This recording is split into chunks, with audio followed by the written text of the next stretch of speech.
In this video, I'll show you how to use Excel and StatCrunch real quick that you can verify your answers, as I've been receiving emails about incorrect answers for their mean or standard deviation, for instance.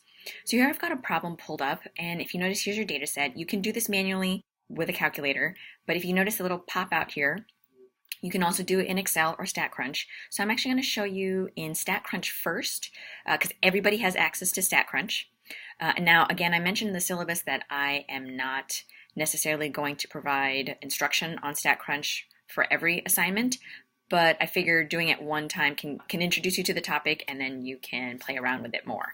So let's go ahead and open in StatCrunch, and another window will open up. If your window freezes, you'll want to just click this little box with an arrow and make sure that your pop-up blockers are turned off. So you can see that the data from our problem gets pulled over here into StatCrunch for us.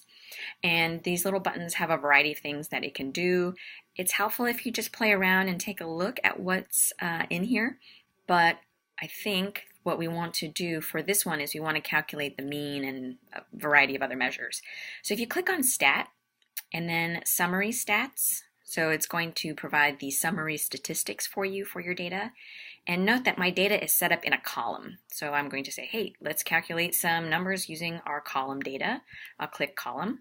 And then here it wants to ask, well, what data are you going to do? So I would click var1. var1 just means variable 1. If there was a title in there, it would say something else. But I click var1 and it's going to let StatCrunch know that I want to analyze var1. And then here is the summary statistics that it will generally provide to you. So you just want to make sure that whatever you're trying to calculate is appearing on the right side. That means it's going to run the analysis for all these data points. And if you want to change things or modify, you can provide additional instructions there. Then all you have to do is click Compute.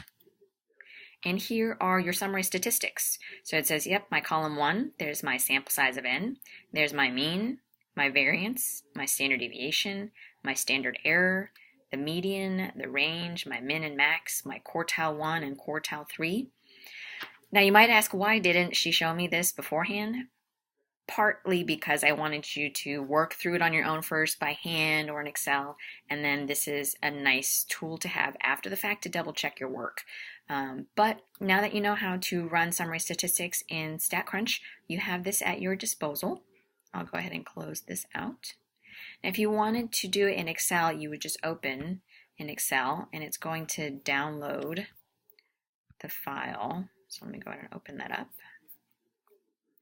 And so if you notice, if you've been emailing me, Ask My Instructor, and asking me a question about the problem, I will download your file as well and send it back to you with some guidance. So you'll notice though here with Excel, there's an error message here because the number is stored as a text. Some computers do this, some computers won't, but just in case you run into this, what you want to do is highlight your data and click that little button and choose Convert to Number. So that will make my data points into numbers, and then I can go ahead and do my calculations. One thing I recommend is I will insert a row above and type in data. That way when I'm working with it, it doesn't think this first number is a label. So if I wanted to sort my data, for instance, I would go to Data and Sort. So there's a sort option. And I'm working on a Mac on this, but it should look similar for PC as well.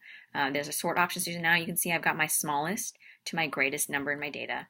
But again, if we wanted to calculate our mean, we'll do equals average, parentheses, select my data, close out.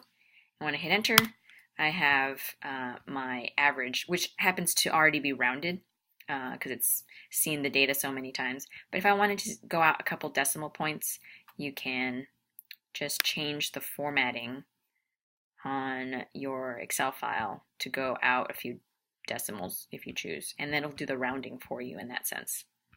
So hopefully this video was helpful. If you have any questions, let me know.